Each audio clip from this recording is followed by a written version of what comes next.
estes recursos financeiros da União Europeia são determinantes para o desenvolvimento económico, social e cultural do país. Se houver, de facto, fraude com fundos europeus, os principais prejudicados são os contribuintes portugueses. O sistema de reporte que nós temos da fraude não é fiável e a realidade não é aquela. Não faz sentido investir e depois não se rentabilizar. Aquilo foi um dinheiro gasto para estar lá a estragar-se dia após dia e ninguém usa o dinheiro que foi metido, que é nosso.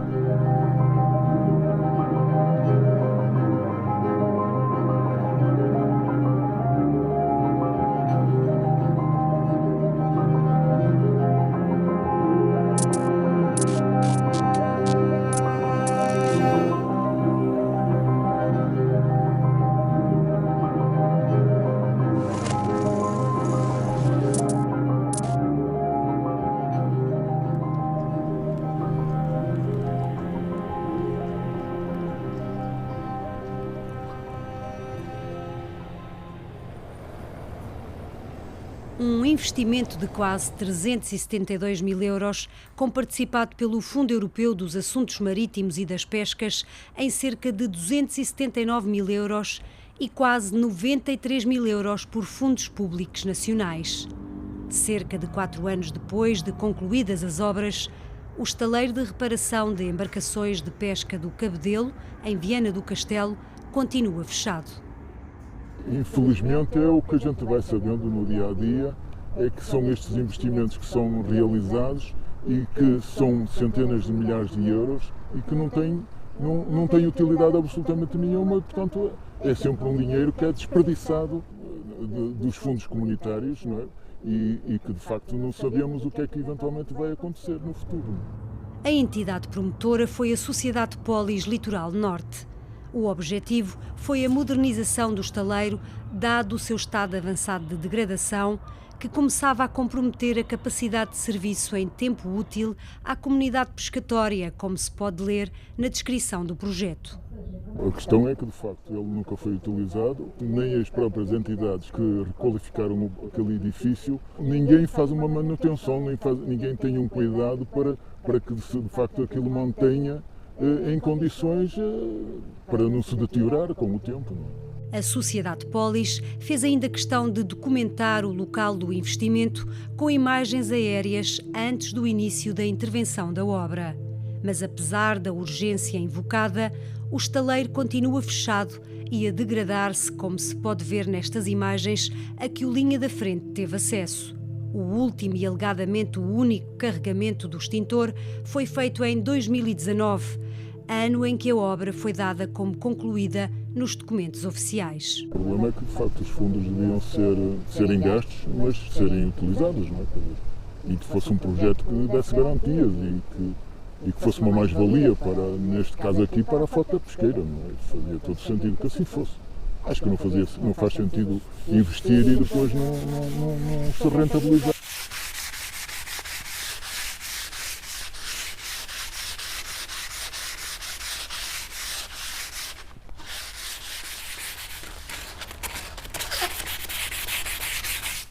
Aqui em Viana, neste momento, só eu é que existo na construção naval, na parte artesanal, que não existe mais ninguém. É o único estaleiro que existe em ativo, é este. Aquilo foi um dinheiro mal gasto, se calhar se fosse conversado com alguém que estivesse dentro do assunto e criasse condições para se poder realmente exercer a construção naval lá, com uma rampa varadoura que tivesse essas condições que desse para puxar barcos grandes, barcos de grande porte para cima para se fazer outros trabalhos, se calhar seria ativo. Agora, neste momento, da maneira que aquilo está feito, só para o recreio e pequeno porte, que de resto não existe para mais nada. Aquilo não dá para fazer mais nada senão isso. A rampa que eles têm lá colocada não serve para mais nada. Aquilo é impossível encalhar um barco dos nossos costeiros lá naquela rampa. Faz parte dos bancos, das costas, de encostarem dentro do veleiro. Luís Ferreira é construtor naval há 24 anos em Viana do Castelo.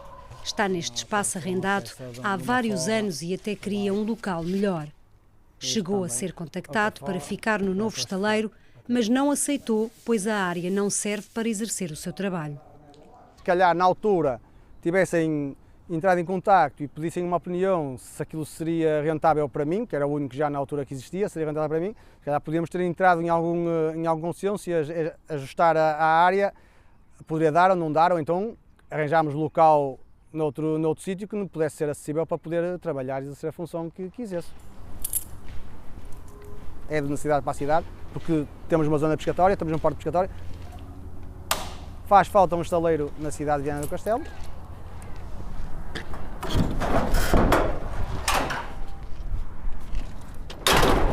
Não haja dúvidas que a gestão de dinheiro tem sido mal feita nesse ramo. Bem-vindas e vamos começar. Penso que se calhar a Lénia podia dizer aqui um bocadinho o que é que hoje podemos tratar. A má utilização dos fundos europeus, as irregularidades ou a fraude têm sido tema de debate há vários anos. Estes recursos financeiros têm um objetivo muito concreto. É contribuir para o desenvolvimento económico, social e cultural do país. Portanto, e é esse desenvolvimento económico que nós já perdemos cada vez que há uma situação que pode não ser fraude, pode ser apenas um projeto mal aprovado, que não tem nenhum interesse, que não vai contribuir nada para aquilo a que diz que vai contribuir. E, portanto, a nossa preocupação é contribuir para a boa utilização dos recursos financeiros da União Europeia. A Procuradora-Geral Adjunta é considerada uma das maiores especialistas do Ministério Público no combate à má utilização dos fundos europeus. Um estudo recente, iniciativa do grupo Think Tank da Procuradoria-Geral da República, criado em 2020 para o conhecimento da fraude nos fundos estruturais em Portugal, encontrou enormes falhas, a começar pelo insuficiente cruzamento de dados das diversas entidades oficiais. O sistema de reporte que nós temos da fraude através do IMS não é um sistema que garanta, do meu ponto de vista, a integralidade da informação. Não é fidedigno. Ou seja, não se pode continuar hoje a dizer tranquilamente e a querer fazer crer que os números de reporte das irregularidades e das fraudes em Portugal são aqueles que resultam do sistema de reporte do IMS à Comissão Europeia. Perguntar-me-á, eventualmente, mas são mais do que aqueles? Eu vou dizer, aqueles não são. Aqueles não são seguramente. E a mim o que me preocupa é isto. Não é tanto a quantificação para cima ou para baixo. É que aquele sistema de reporte não é fiável e a realidade não é aquela. Em entrevista exclusiva ao Linha da Frente, Ana Carla Almeida diz que qualquer estratégia de ataque será ineficaz se não se tiver uma avaliação exata da realidade. E diz que Portugal perde 2 vezes quando não consegue recuperar fundos mal aplicados. Perdemos uma vez, é o dinheiro que não é utilizado para o desenvolvimento do país. Perdemos. E depois perdemos adiante quando aquele dinheiro, aqueles valores que estão ali em causa, e muitas vezes são realmente quantias muito consideráveis, são devolvidas à Comissão Europeia por compensação do Orçamento de Estado. Estamos nós, cidadãos contribuintes, a responder por essa despesa errada que nunca devia ter acontecido e que aconteceu. Portanto, perdemos 2 vezes. Perdemos primeiro porque o dinheiro foi mal utilizado e perdemos depois porque somos chamados a responder por essa despesa indevida. E isso é uma coisa que a mim me preocupa bastante. E vamos começar, como nós começamos sempre, com um momento artístico. E são sempre momentos em que nós divulgamos projetos cofinanciados por fundos europeus. E, portanto, é também uma maneira de divulgar formas positivas de boa utilização de recursos financeiros da União Europeia. E eu vou partilhar então convosco o vídeo.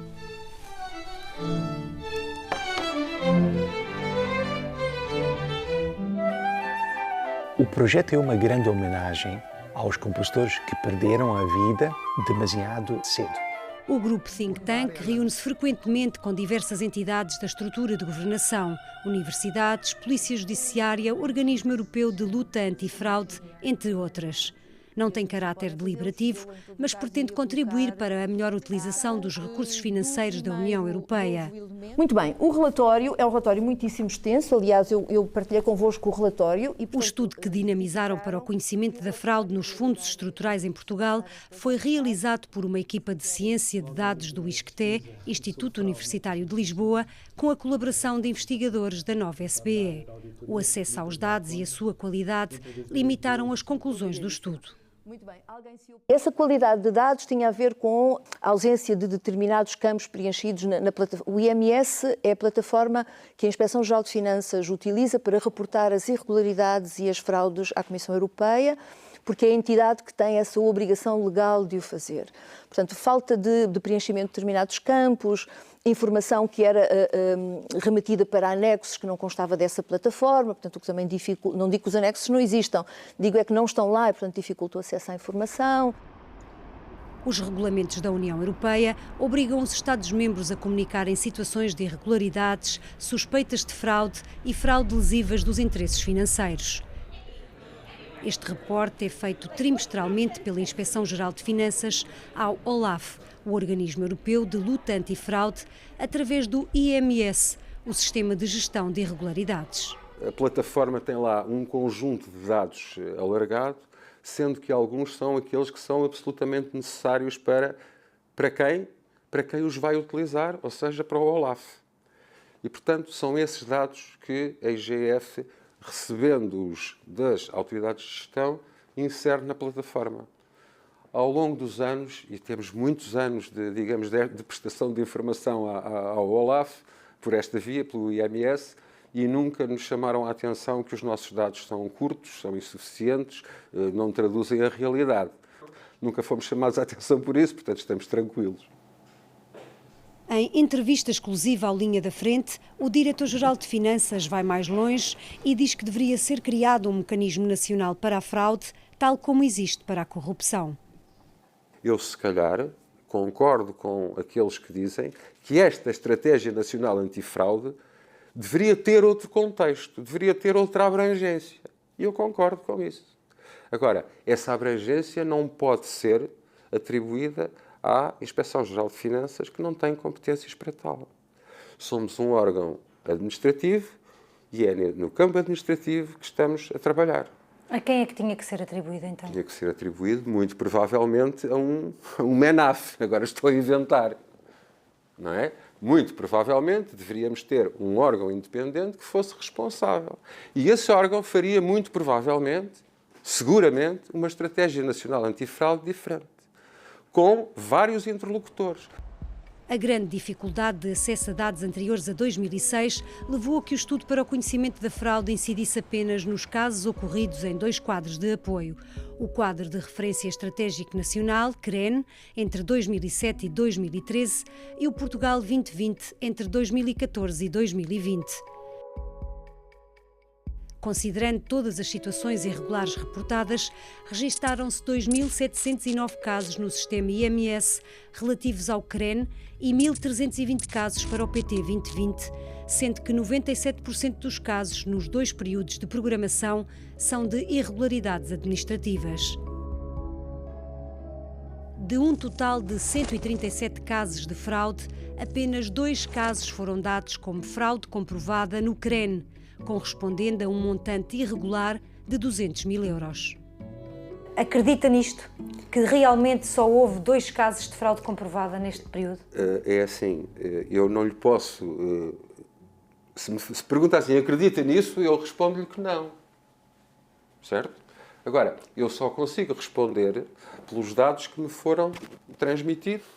São os dados oficiais, não é? Portanto, nenhuma das entidades...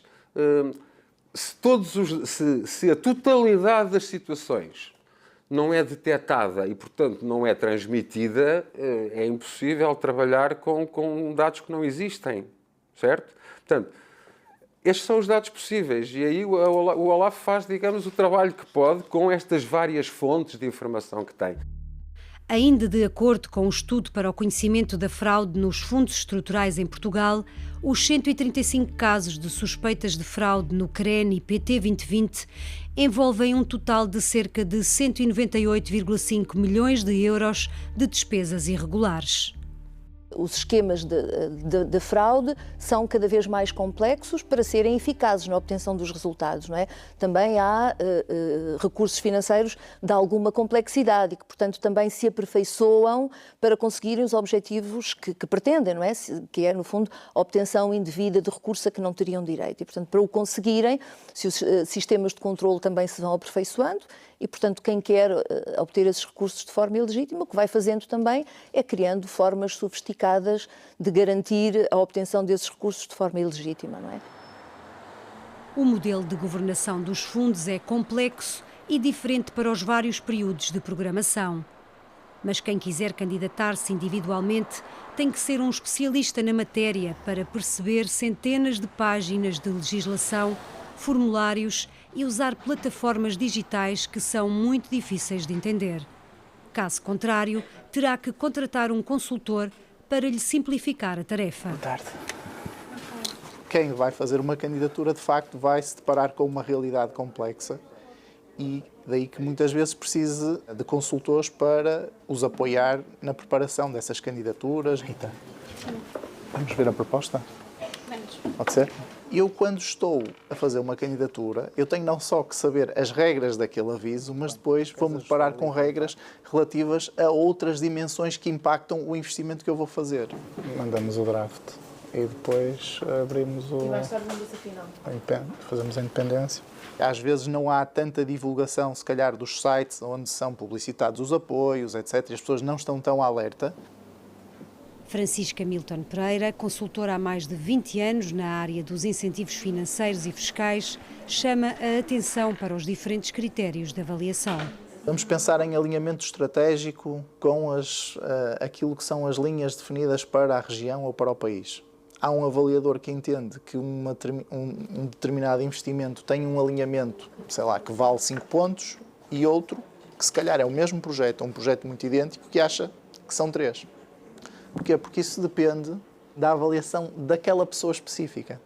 E um vai ter dotação e vai ser apoiado e o outro pode não ser apoiado. Tem que haver esta harmonização quando estamos a avaliar projetos. Há centenas de empresas de consultoria que oferecem serviços para ajudar na elaboração e submissão de candidaturas a fundos europeus. Os preços praticados podem variar significativamente dependendo do nível de serviço e da complexidade do projeto. Há honorários que são fixos e variáveis, e aí já há uma componente que é uma percentagem, digamos assim, do apoio que a empresa vai obter, no sentido de estimular mais o consultor a conseguir colocar os seus melhores recursos e apresentar uma melhor candidatura. E noutros casos, que não é o nosso, há honorários totalmente variáveis. Quer dizer que um beneficiário vai recorrer a uma consultora ou até já tem dentro da sua própria instituição, dentro da sua própria empresa, tem um departamento que decifra o que é que isso quer dizer e está mais habilitado a candidatar-se a determinados incentivos. Uma outra empresa que se calhar até precisaria mais desses incentivos para um boost no seu desenvolvimento económico, não está em condições de o fazer e, portanto, não vai conseguir com sucesso aceder a esses incentivos. Portanto, há aqui claramente um fator de desigualdade em função dessa linguagem. Ora, tem que ser as entidades, que são as entidades de gestão, e até a partir mesmo dos próprios regulamentos, esse esforço tem de ser feito e não há aqui nenhuma impossibilidade disso. Para muitas empresas, este pode ser um obstáculo por não terem recursos financeiros disponíveis. Se a empresa paga a um consultor para fazer uma candidatura, porque é que essa candidatura não inclui, digamos, um apoio de consultoria ao desenvolvimento e à estratégia da empresa? Porque é que não inclui, digamos assim, um estudo de mercado? Mas o que os fundos dizem é tudo o que é feito antes da candidatura não é elegível. O trabalho tem de ser feito previamente. E muitas empresas, nomeadamente as pequenas e médias empresas, não têm capacidade para financiar esses custos de uma forma clara e da forma que devem ser feitos. Vítor Cardial, presidente da Aconsultip, a Associação de Consultores de Investimento e Inovação de Portugal, diz que a burocracia excessiva pode resultar em processos lentos e muitas vezes desmotivadores para a execução dos projetos. Em Portugal existe neste momento uma preocupação legítima de transparência, rigor, etc., mas baseada numa burocracia que é claramente castradora da execução, do desenvolvimento, etc. E isto é um problema que nós tardamos em encarar de frente. Ou seja, é preciso, de facto, simplificar as coisas, porque isto parece que cada vez que se faz qualquer coisa inventam-se 10 novos documentos.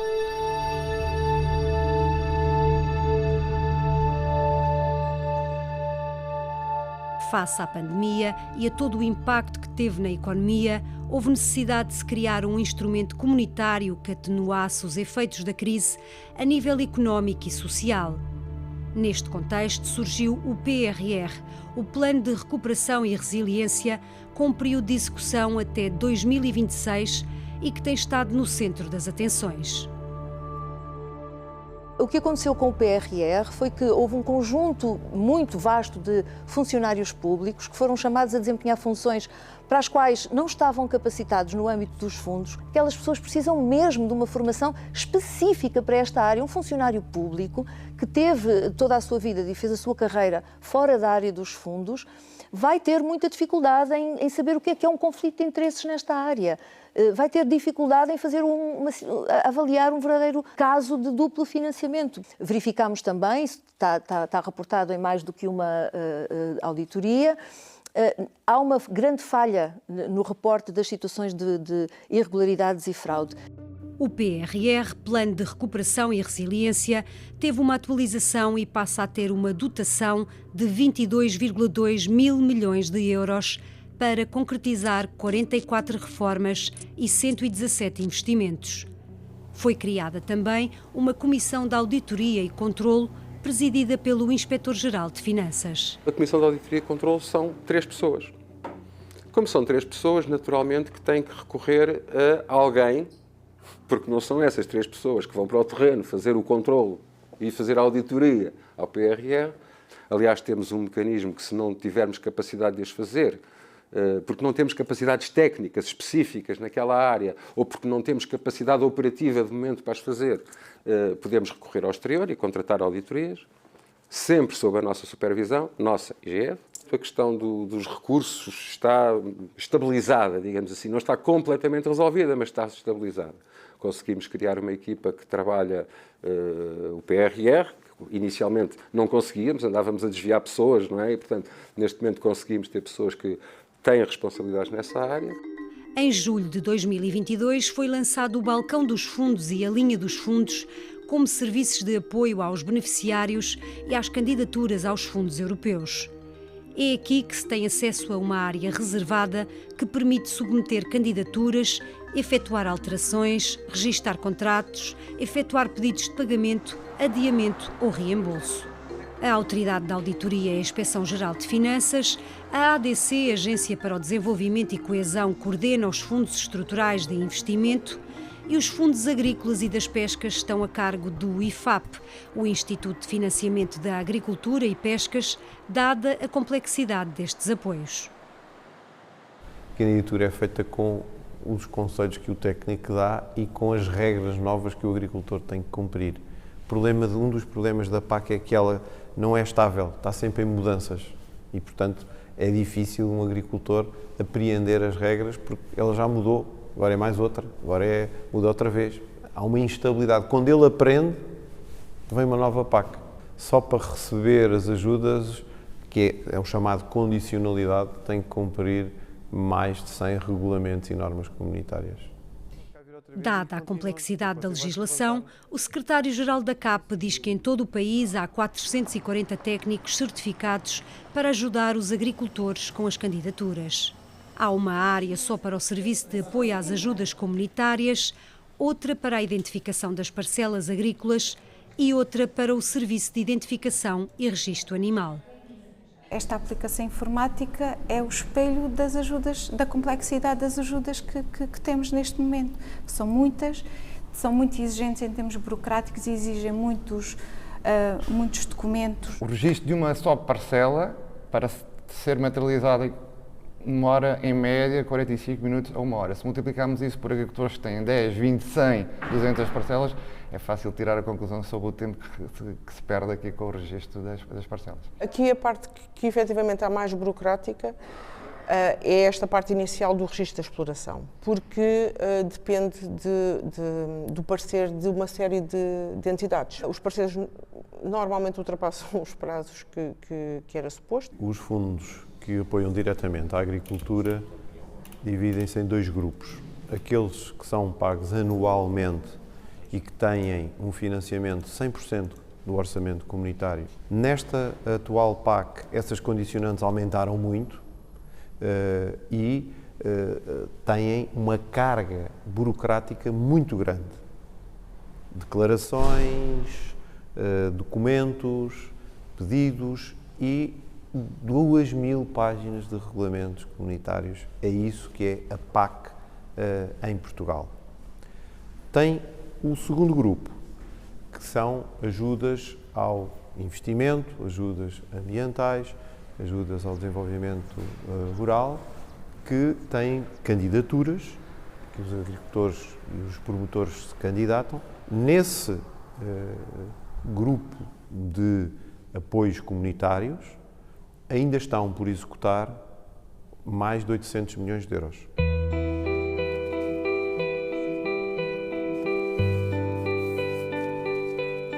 Olha, tuta, não há muita tuta, não vemos. Ok. Bom, hoje as pessoas que estão na agricultura não estão a pensar no subsídio.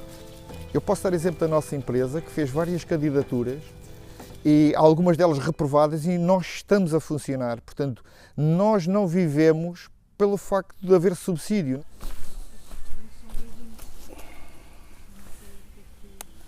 Pode haver muitas candidaturas, mas se o negócio não for viável, portanto, é dinheiro que o Estado investe e que vai acabar por abortar e por ir à falência.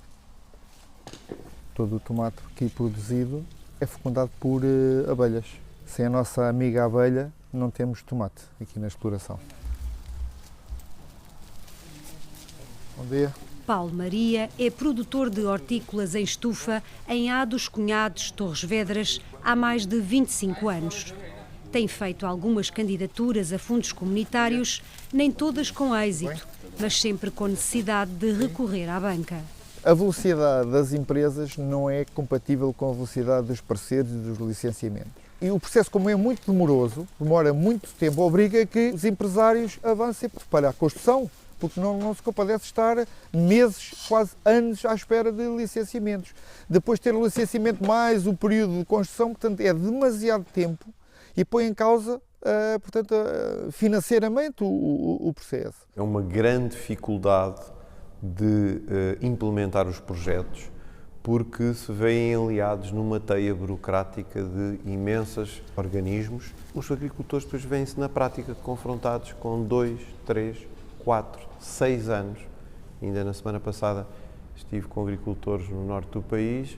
Uma jovem agricultora disse: estou há 6 anos para conseguir o licenciamento e os documentos para a aprovação do meu projeto e ainda não fui capaz. A produção de hortícolas é um setor com muito potencial, mas tem sido afetado pelos sucessivos atrasos na obtenção de licenciamentos.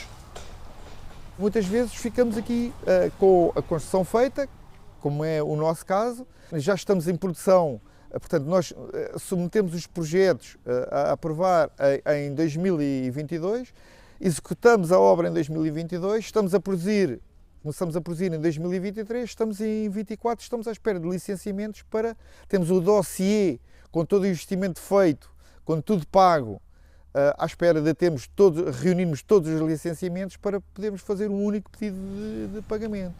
Portanto, esta é a realidade. Muitos níveis de decisão não significa forçosamente mais transparência, às vezes significa mais opacidade. E temos depois também questões em termos de gestão que têm a ver com as próprias equipas, no sentido de estarem subdimensionadas, mas sobretudo de não haver uma gestão flexível das equipas. Digo isto porque, naturalmente, que em alturas de pico poderia ser necessária mais gente, em alturas de, não pico, menos gente, mas como não é feita essa gestão flexível, o que acontece é que nós temos equipas claramente subdimensionadas em várias áreas. Desde que aderiu à então Comunidade Económica Europeia, em 1986, Portugal já recebeu mais de 160 mil milhões de euros de fundos europeus. Até ao final desta década, o país vai receber a maior vaga de fundos de sempre. A Presidente da Transparência Internacional Portugal, Margarida Mano, alerta para a prioridade na boa gestão dos recursos públicos. Vamos ter até 2026 a entrada de fundos muito significativos que pretendemos perceber qual é o objetivo e como é que se vão colocar, e não está em causa que não sejam possam ser extremamente importantes para a criação de valor em Portugal, mas é importante que não haja, digamos, um silêncio e uma dificuldade na prestação de contas, porque, no fundo, ficamos preocupados quando vemos que as instituições um ano depois ainda não apresentaram os relatórios publicamente. Estamos a falar, naturalmente, de instituições públicas, não é? E, portanto, o PRR, pela quantidade de fundos que traz consigo, e nomeadamente nestas áreas, merece uma atenção muito particular. Em 2023, foram abertas 26 investigações junto da Procuradoria Europeia, elevando para 43 o total de investigações, com um prejuízo estimado de 928,6 milhões de euros. Os fundos comunitários para a agricultura e desenvolvimento rural, para desenvolvimento urbano e regional e o PRR, o Programa de Recuperação e Resiliência, são os programas de financiamento europeu com mais casos em investigação pelos procuradores. Neste momento, Portugal tem uma acusação produzida no âmbito da denominada Operação Admiral, que acusou 27 arguidos, 12 pessoas e 15 empresas por crimes de associação criminosa, corrupção, fraude fiscal e branqueamento. Estima-se uma fraude fiscal de cerca de 80 milhões de euros através de uma cadeia de empresas que fugia ao pagamento do IVA com o uso de faturas falsas e declarações fiscais fraudulentas. Portugal não tem ainda qualquer caso concluído e apenas o processo da Operação Admiral se encontra em fase de julgamento. Ao longo dos últimos anos, tem-se assistido a diversas operações de combate à fraude com fundos europeus, nomeadamente situações em que os beneficiários apresentaram faturas falsas, contratos fictícios ou empresas que tinham apenas um trabalhador e faturavam diversos serviços em vários locais e com projetos financiados. Muitos processos ainda estão a decorrer, alguns em segredo de justiça. O que o estudo também verificou é que há uma enormidade de casos que estão abertos, isso significa que a recuperação não foi feita. Era, para mim, absolutamente fundamental que a Inspeção-Geral de Finanças desse esse conhecimento, desse nota pública disso. Devia de existir transparência sobre isso. Quais são os montantes que, tendo sido indevidamente pagos, portanto, de despesas que importa recuperar, qual é o valor neste momento relativamente a cada período de programação? Desse valor, qual é o que vai sendo recuperado? Enfim, por contrapartida do Orçamento de Estado e o que é efetivamente devolvido pelos beneficiários. Quanto é que se conseguiu recuperar? Quanto é que não se conseguiu recuperar? Isso eu não lhe consigo dar esse dado, mas admito que é um dado que poderá ser conseguido. A responsabilidade é das entidades de certificação, da Agência para o Desenvolvimento e Coesão e o IFAP. Não sei se esses números estão suficientemente tratados e podem ser divulgados assim de uma forma simples. Agora, entidades que poderão eventualmente ter esse número, só de facto estas entidades. A IGF não tem responsabilidades a esse nível. Perguntámos a estas entidades que montantes foram afinal pagos indevidamente relativamente a cada período de programação. A Agência para o Desenvolvimento e Coesão refere apenas que no Portugal 2020 estão em recuperação verbas em dívida no valor aproximado de 230 milhões de fundos. E acrescenta que estes valores têm vindo maioritariamente a ser recuperados de forma voluntária junto dos beneficiários. Ficámos sem saber quais é que foram recuperados e os respectivos montantes. A Presidente da ADC mostrou-se disponível para uma conversa apenas em off, mas nunca chegou a acontecer. Já o IFAP, Instituto de Financiamento da Agricultura e Pescas, respondeu que estão em dívida 157 milhões de euros, num total de cerca de 5 mil processos de recuperação de verbas pendentes, envolvendo cerca de 4 mil beneficiários devedores. Dos 157 milhões em dívida, 43 milhões, embora não tenham sido ainda recuperados aos beneficiários, foram já reembolsados pelo Orçamento Nacional aos diversos fundos da União Europeia.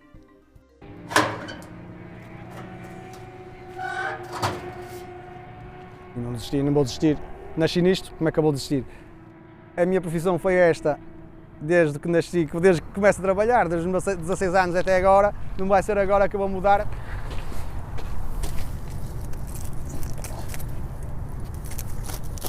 Questionámos a Sociedade Polis Litoral Norte, que entretanto foi extinta e se encontra em processo de liquidação, sobre o porquê do estaleiro de reparação de embarcações de pesca do Cabedelo, em Viana do Castelo, nunca ter sido utilizado e onde foram gastos 372 mil euros. A resposta chegou por e-mail. Uma vez que a gestão, manutenção e conservação do espaço em apreço é da responsabilidade da Câmara Municipal de Viana do Castelo, informamos que as questões que nos colocaram devem ser dirigidas àquele município.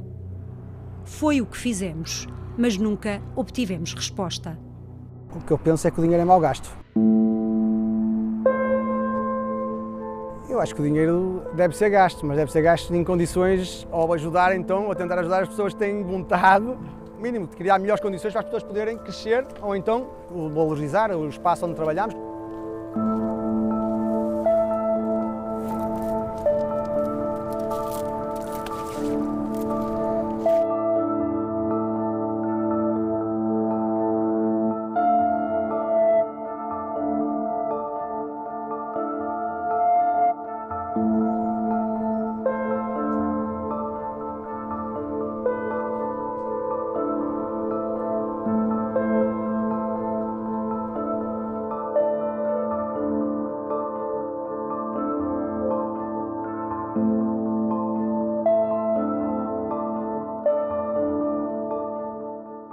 Esta reportagem está disponível em rtp.pt.